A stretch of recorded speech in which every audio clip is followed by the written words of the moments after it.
గడిచిన కొద్ది రోజులుగా జాతీయ స్థాయిలో ఏ పార్టీకి ఎన్ని సీట్లు రాబోతున్నాయో సెఫాలజిస్టు యోగేంద్ర యాదవ్ పదే పదే చెప్తున్నారు, విస్తృతంగా రాస్తూ ఉన్నారు కూడా. వారనేది ఏమిటి, ఎన్డీఏకు మ్యాజిక్ ఫిగర్ రాదు అని. ఒకవైపు మోదీ హవా చాలా బలంగా ఉన్నదని, మునుపటి కంటే దక్షిణాదిలో భాజపా బలపడే అవకాశం ఉన్నది, సీట్లు పెరగబోతున్నాయని ప్రచారం జరుగుతూ ఉన్నది. దానికి వారేమన్నారు, బీజేపీ కూటమికి దేశవ్యాప్తంగా 268 సీట్లు దాటవు వీరి మాట. గెలిచేది మోదీని అనేది ప్రచారంలో ఉన్న అబద్ధం. 8 రాష్ట్రాల్లో అధ్యయనం తర్వాతే ఈ అంచనా, వారికి ఉన్న అంచనా. అంటే 8 రాష్ట్రాలలో వారు తిరిగి క్షేత్రస్థాయిలో రాజకీయ పార్టీలు, వారి విధానాలు, ప్రజల ఆలోచన ఏమిటి అనేది వాటిపైన విస్తృతంగా తిరిగిన కారణంగా తాను అంచనాకు వచ్చారని వారు అంటున్నారు. దీంతో పాటుగా ఈ లోక్సభ ఎన్నికల్లో నరేంద్ర మోదీ గెలవబోతున్నారు, నరేంద్ర మోదీకి తిరుగులేదు అనేది కేవలం ప్రచారంలో ఉన్నదే తప్ప క్షేత్రస్థాయిలో ఉన్న అంశాన్నది పట్టుకోవడం లేదు అన్నారు. తన అభిప్రాయాన్ని మరో మాటగా వీరు చెప్తున్నది ఇంకో మాట ఏమిటంటే, ఎట్లా ఫలితాలు ఉండబోతున్నాయి ఏమిటనే కారణాలు కొంత లోతులోకి వెళ్ళి చూస్తే కనుక వారు అనడం, 2019లో బీజేపీకి ఒంటరిగా 303, ఎన్డీఏకు 353 సీట్లు వచ్చినాయి.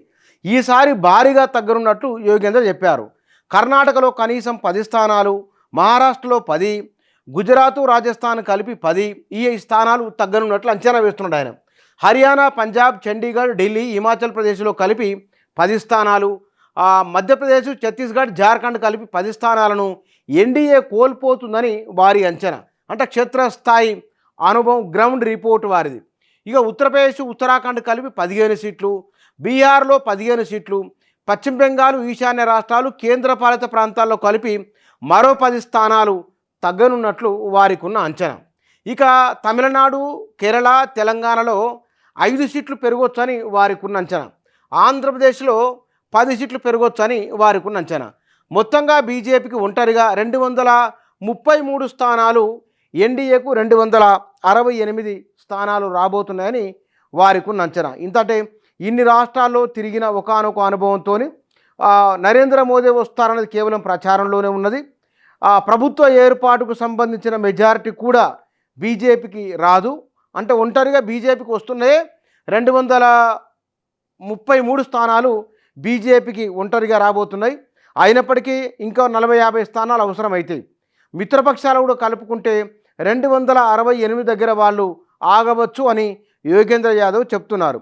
ఈ మధ్యకాలంలో వచ్చిన సర్వేలు, లేకపోతే కనుక పత్రికల్లో వస్తున్న వార్తా కథనాలు, ఇవన్నీ కూడా నరేంద్ర మోదీకి అనుకూలంగా ఉంటాయా అనే ఒక గ్రౌండ్ రిపోర్టు లాంటి ఒక అంశాన్ని పదే పదే రాస్తూ ఉన్నాయి. కానీ అలాంటివి కాదు, ఆ అవకాశం లేదు అని యోగేంద్ర యాదవ్ చెప్తున్నారు. సరే, ఏం జరగబోతున్నది, ఎన్ని సీట్లు రాబోతున్నాయి అనేది త్వరలో తెలుస్తుంది.